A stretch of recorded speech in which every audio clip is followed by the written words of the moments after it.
Okay, so once we finished the first section, I chose to block it. As you can see, it lays flat, and we finished it on the wrong side.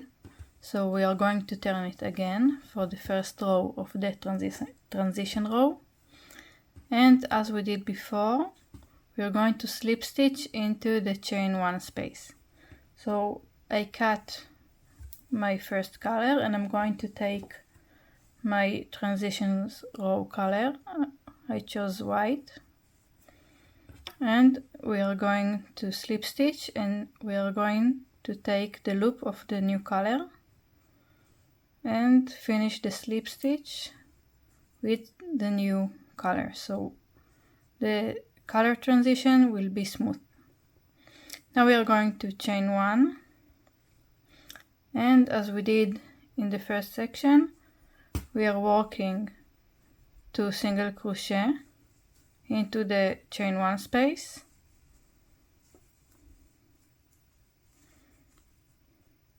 and you can place a stitch marker at the first single crochet, and then we are going to work a single crochet into each of the stitches until we reach the chain 2 corner. This is how we are going to work every transition row after each section. So let's start. We have 2 transition rows, so we will work the first round as a single crochet in each stitch. Once you reach the corner, place 3 single crochet stitches in the chain 2 corner and place a stitch marker into the second single crochet that you made. Then continue working the same way along the other sides of the square, and I will meet you at the end of the round. Once you finish the round, place another single crochet into the chain 1 space and slip stitch into the first single crochet that you made.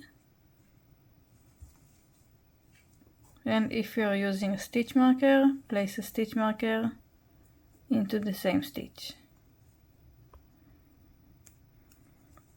And now for the second round of the transition row, we are going to turn the square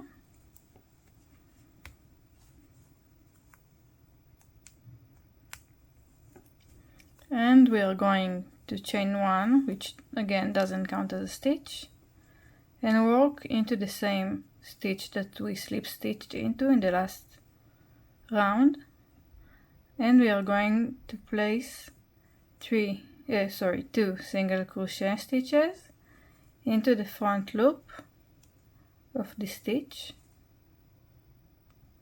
Okay, so again we are placing 2 single crochet stitches into the front loop only.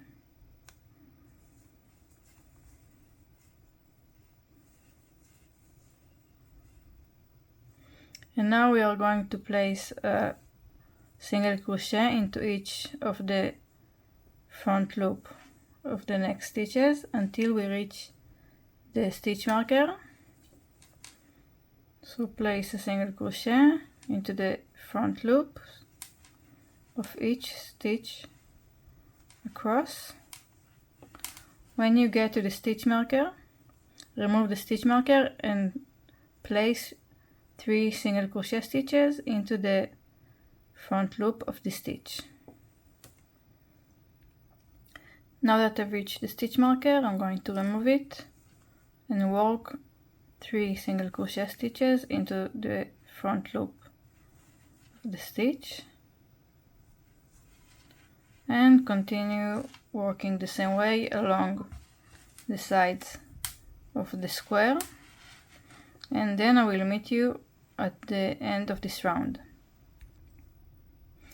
When you get to the end of the round, place another single crochet into the front loop of the first stitch that you worked into.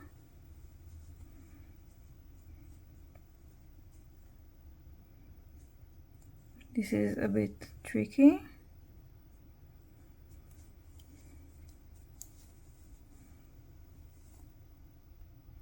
and then slip stitch to the first single crochet that you made, and you can place a stitch marker here.